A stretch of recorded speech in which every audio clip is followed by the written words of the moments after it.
West Africa Democracy Radio.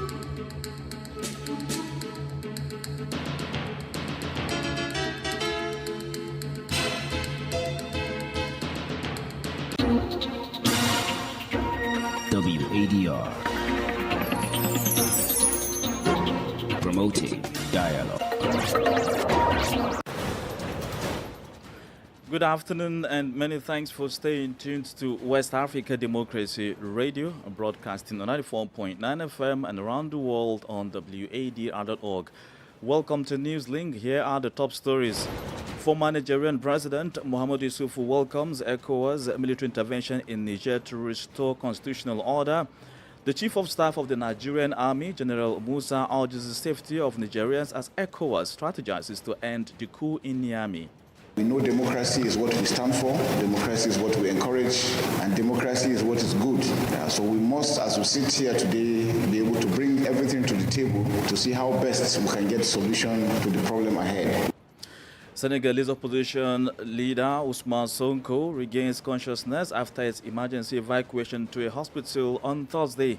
And Liberian government, in collaboration with the United Nations, launched a project to rehabilitate nearly 50,000 disadvantaged youths across the country. The movement I'm talking about will not be by force, it will be voluntary. All that we are doing for our partners, at the end of the day, it will require our young brothers and sisters who willingly want to change their lives. Stay with us for details of these stories and more. Here is Abdullahi Hassan with NewsLink. Thank you for joining us and a warm welcome to our listeners in Gambia, Liberia and Ghana. Let's begin in Niger, a nation whose current situation remains very tense, ever evolving, and particularly unpredictable since July 26 military takeover. Now, former President Muhammadu Isufu is the latest personality to stir reaction after he expressed his willingness to endorse an ECOWAS military intervention should it become the final option to reinstate constitutional rule in the Sahelian country.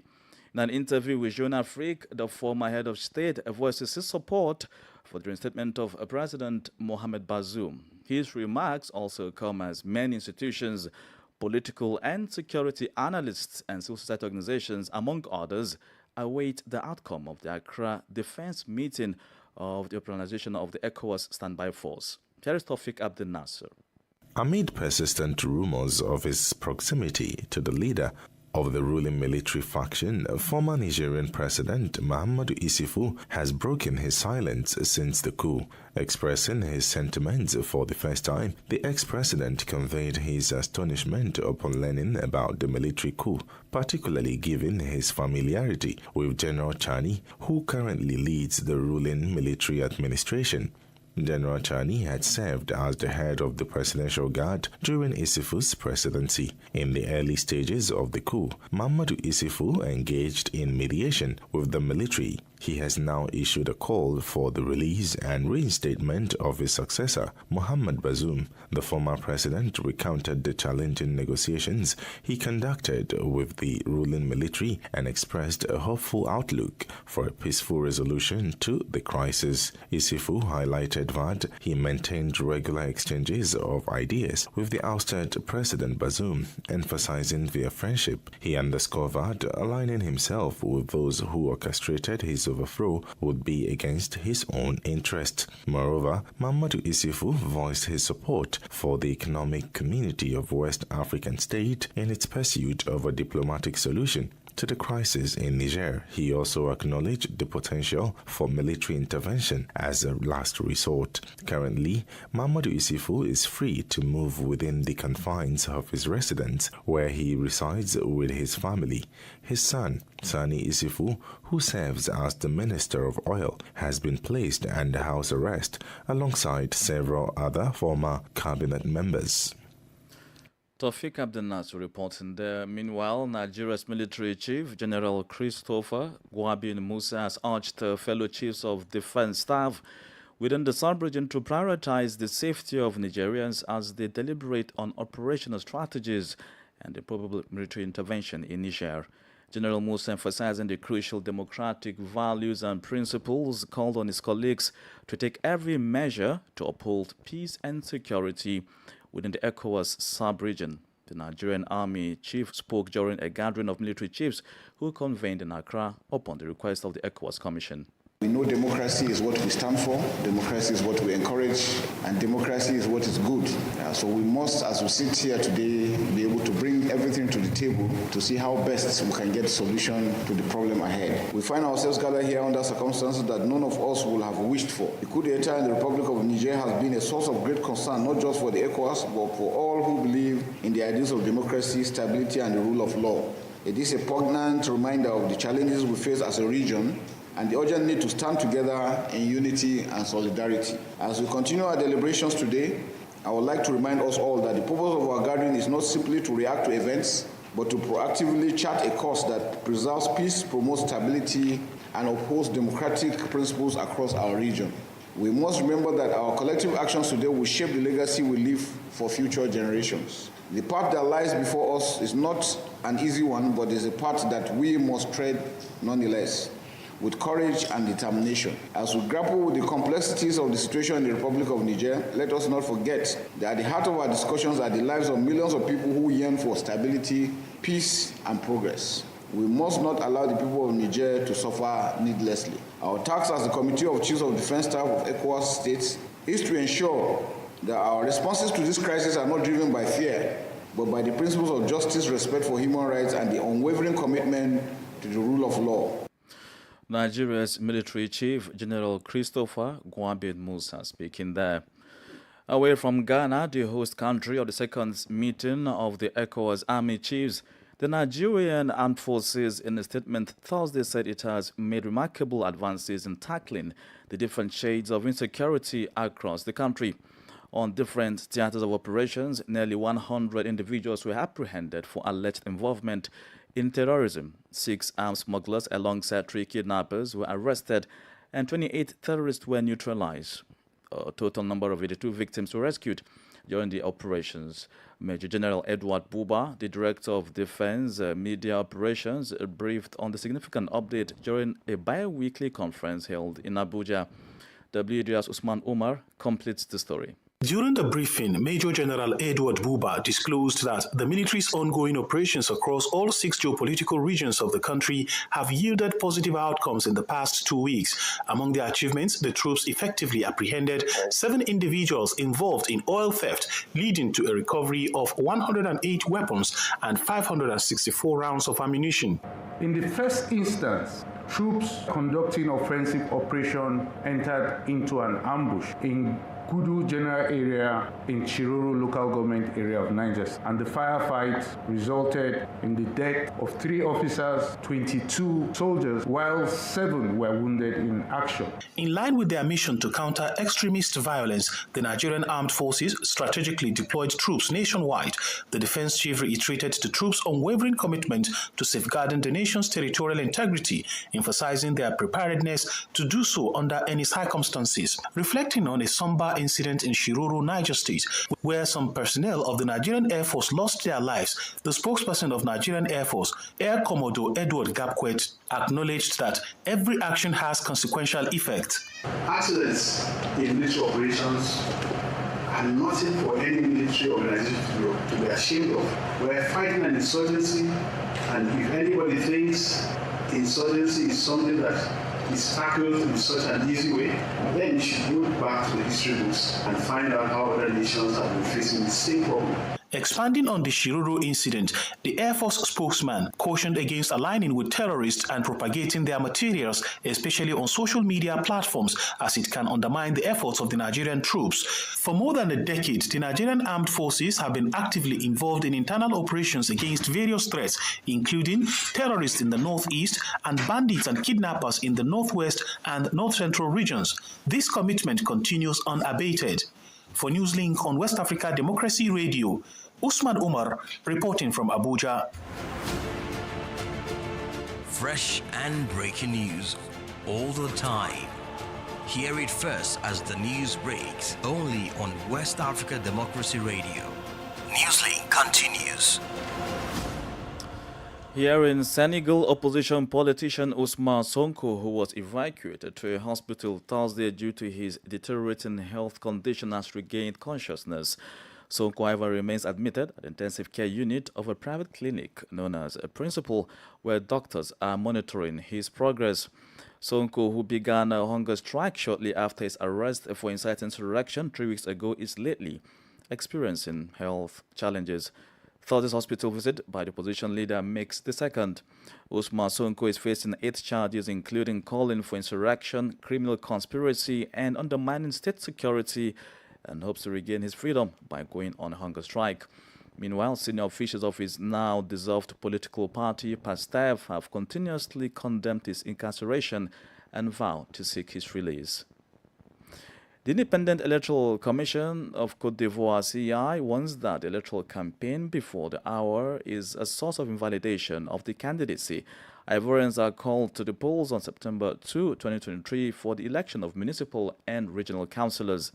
The CEI points out that for a few days, candidates have been engaged in electoral propaganda activities in certain localities and via social media, and denounces this attitude of incivility. It recalls that under the terms of the provisions of Article 28 of the Electoral Code, the dates of the opening of the electoral campaign are fixed by decree, taking the Council of Ministers at the proposal of the institution. According to the president of the CEI, Ibrahim Coulibaly Quibet, the electoral campaign is planned from August 25 to 31, 2023. La Commission électorale indépendante dénonce ces attitudes The Independent Electoral Commission condemns these acts of incivism and point out that under the provisions of Article 28 of the Electoral Code, the opening and closing dates of the electoral campaign are set by decree issued by the IEC and the Council of Ministers. It reminds candidates that under the provisions of Articles 31 and 32 of the Electoral Code, any form of propaganda outside the regulatory period is formally prohibited and punishable by penalty. Anyone who contravenes the text in force is liable to have their candidacy invalidated. En conséquence, à une invalidation de sa candidature. That was Ibrahim Coulibaly Quibet, president of the Ivorian Election Commission. In Burkina Faso, a former cabinet member under the regime of deposed President Roch Kabore is currently facing allegations of embezzlement of public funds, money laundering, and covert funding of political parties. Vincent Dabilgo, a former minister of transport, was on Thursday served 7 years of prison sentence by a court in Ouagadougou. Dabilgo is expected to serve his sentence soon. As Ogebirika reports, the court also mandated the former minister to pay a substantial fine exceeding 3 billion CFA francs or $5 million to the state treasury. Vincent Dabilgo's eligibility rights have been suspended by the court for a duration of 5 years, along with the cessation of his political party's activities, the New Time for Democracy, NTD, which secured the third position in the November 2020 legislative elections. Additionally, the court's ruling entails the seizure of the former minister's assets up to the embezzled amount, which totals 1 billion CFA francs. The co-defendants, totaling 8 individuals, have received varying sentences ranging from a suspended 4-year term to a solid 4-year imprisonment. Financial penalties have also been imposed, spanning from 10 million to over 3 billion CFA francs.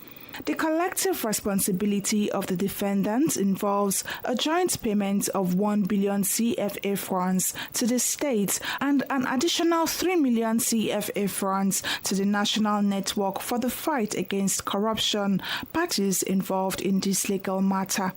Subsequently, a commitment order was issued against them, and the prison security operatives promptly took them into custody. The defendants have a window of 15 days to initiate an appeal against the court's decision. Ogebirika with that report.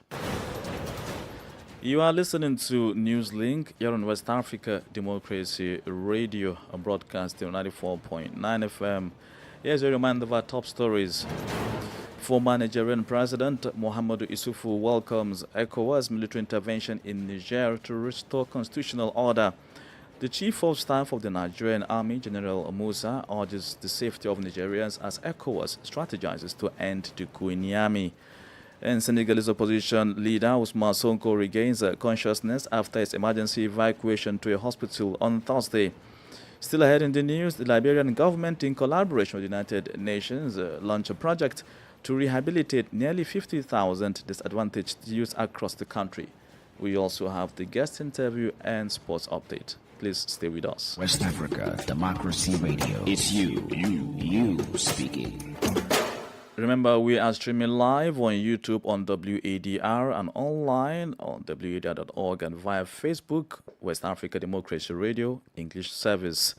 Let's turn our attention to financial news as the African Development Bank officially identifies Ghana as a singular country experiencing debt distress within the West African sub-region. This announcement was made within the context of the 2023 West Africa Economic Outlook report presented by the bank. The report underscores that Ghana's external debt to GDP ratio surged to around 39.5% in the year 2022, a situation exacerbated by the issuance of Eurobond. From Accra, WD's Atiwimbila Lawson reports. By the end of 2022, Ghana's external debt had surged to an astounding $20 billion, establishing Ghana as the sole West African nation classified under the debt distress. The financial situation has raised concerns about the country's economic stability. Dr. Seyram Kawor, a senior lecturer in the Department of Finance at the University of Cape Coast Business School, underscores the necessity for Ghana's economic administrators to take substantial actions in order to reinstate the nation to its previous period of prosperity. It tells us that there is a lot of work for us to do as a country. We have touted ourselves as the gateway to Africa and one of the countries with good policies and implementations. But being sixth in Africa in terms of debt to GDP ratio and having the average of more than 29.5% of that of West Africa tells us that there is a lot of work for our political leaders. Dr. Kawor also emphasized the importance of Ghana's economic managers learning from their neighboring countries' experiences. These nations have effectively broadened and diversified their economies, resulting in increased revenue generation. Those countries are trying to control government expenditure, the fiscal controls are there. They try to avoid the accumulation of more debt. They try to diversify. They're not trying to have dependence on single sector economy, such as gold or oil. They're trying to look at all the other areas of their country. If you look at Niger, they are not only looking at lithium, which gives them a lot of exports, but then they are looking at agriculture and diversification into the other areas. Reporting for NEWSLINK on West Africa Democracy Radio, I am Atiwimbila Lawson in Accra. Now in Liberia, nearly 50,000 youths are set to benefit from a rehabilitation program across the country beginning August 21, 2023. The project, organized by the Liberian government in collaboration with the United Nations, targets disadvantaged and vulnerable youths. Recent government statistics show that the country is grappling with a disturbing number of at-risk youth, which authorities already consider a serious threat to the country's peace and stability. Now, as a reminder, more than 2 million eligible voters in Liberia will go to the polls on October 10 to elect officials. WDR's Danilton Popa in Monrovia has more in the following report. Initially, the government, along with its partners, launched the National Fund draft amounting to $13.9 million United States dollars aimed at rehabilitating and empowering at-risk youth in Liberia. In an update provided to the media on Thursday, Zioga Wilson, the Minister of Youth and Sports, announced that the government has allotted an initial sum of $500,000 United States dollars to initiate the rehabilitation process set to begin on Monday. We begin to move young men and women from various areas, various ghettos, and taking into rehab, beginning with detoxification. You must be detoxed before we can transfer you into the rehab. The movement I'm talking about will not be by force. It it will be voluntary. All that we are doing for our partners, at the end of the day, it will require our young brothers and sisters who willingly want to change their lives. Chrissy Mutoni, the United Nations resident coordinator in Liberia, expressed the UN's unwavering commitment to the program. During her remarks, she encouraged outrage youth to seize the opportunity presented by the initiative. We are happy to be cooperating with the Ministry of Health because this is a manifestation that this program is going to be professional, is going to be organized, and there is a lot to look up to it. And the youth should really voluntarily come forward because it's a huge opportunity.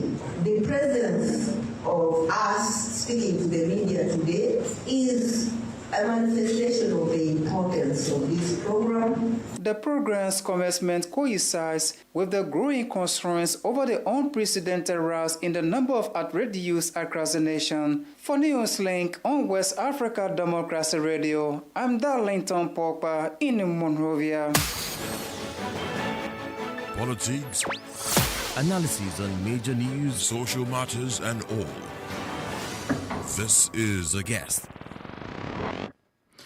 The guest interview this afternoon takes us back to Niger Republic, where former President Muhammadu Issoufou has signaled his support of the military intervention by ECOWAS should it become the final option to reinstate constitutional rule. He made this known in an interview with Jeune Afrique. His remarks also come as many institutions, political and security analysts, and civil society organizations, among others, await the outcome of the Accra Defense Meeting on the operationalization of ECOWAS standby force. But since Issoufou's submission, reactions have trailed the development, with more questions being asked, for instance, if his remarks are genuine and truly democratic. Yusuf Ouattara is a Burkinabe security analyst. I think there's a problem with former President Issoufou's intervention because it's not spontaneous. It's not spontaneous and follow the coup itself. So this may bring us to question his stance now. I think if he had a very clear position, if he was for democracy and the rule of law, the rule of institution, I think right away at the beginning he should have made this statement. And the fact that he makes this statement now is because people are more dubious now about his position, what he has been thinking about the situation. And I think he also knows that the military action, the military option is not going to prosper. It's not going to happen. For me, that's why he is taking this stance, while knowing very well that's not going to yield any specific result. But at the end, we will keep in our memories that this was his stance, this was his position on the issue. I think it's just a political intervention for tomorrow, to give room for him tomorrow to be able to defend some of, I would say, democratic position. Obviously, like you rightly said, this is the same take or argument by several security and political analysts that military intervention in Niger is most likely not going to take place. But what if the go-ahead or the green light from personalities like Muhammadu Issoufou in Niger is what I guess ECOWAS and maybe its partners need to activate fully this military intervention? Yes, I think for the president of Nigeria, he doesn't grasp very well the whole environment. But President Issoufou knows very well that in 2012, those chief of militaries of ECOWAS met in Accra to shuffle a plan in order to intervene against terrorist group. Then I think President Amadou Toumani Touré was in power in Mali. I do remember one Secretary of State in charge of African affairs from the United States say that they are incapable, and that was the truth, that they are unable to conduct such a military operation. President Issoufou was still in power then. He knows very well what is the capacity of ECOWAS. I don't think that this capacity has improved And I don't think that it can prosper. I don't think that it will succeed. But times have changed. Nations are financially more buoyant. Armies have gone on trainings, and we should say in the last 10 years that there have been announcement of procurement of military hardware in almost all of the West African countries. Yes, I do understand that. Even if you take every country, Burkina, Niger, and Mali, the might of their military equipment is quite different from 10 years ago. So it means that Niger capacity is also greater as compared to yesterday. It means Mali capacity is greater, Burkina capacity is greater. Even if I don't believe that Burkina and Mali will intervene militarily.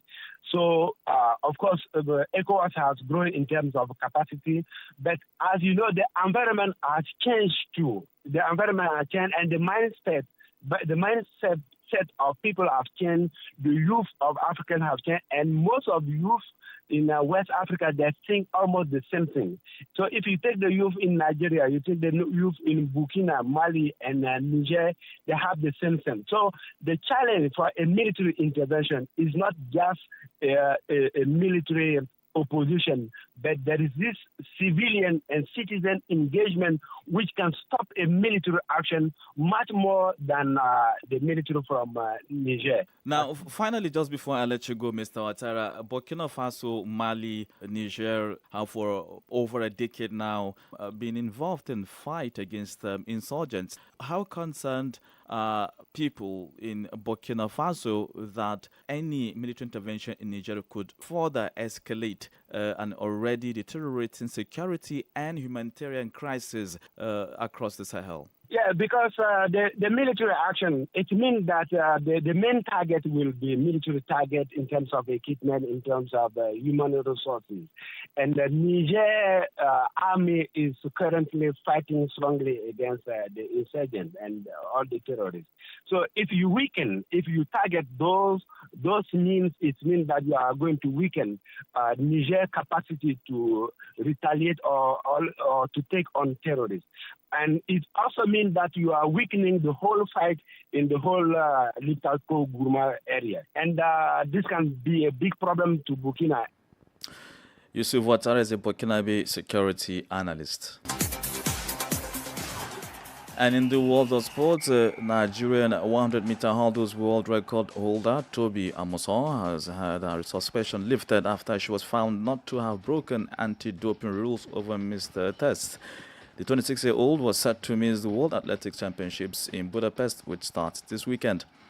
She can now defend her world title after an Athletics Integrity Unit AIU disciplinary tribunal hearing.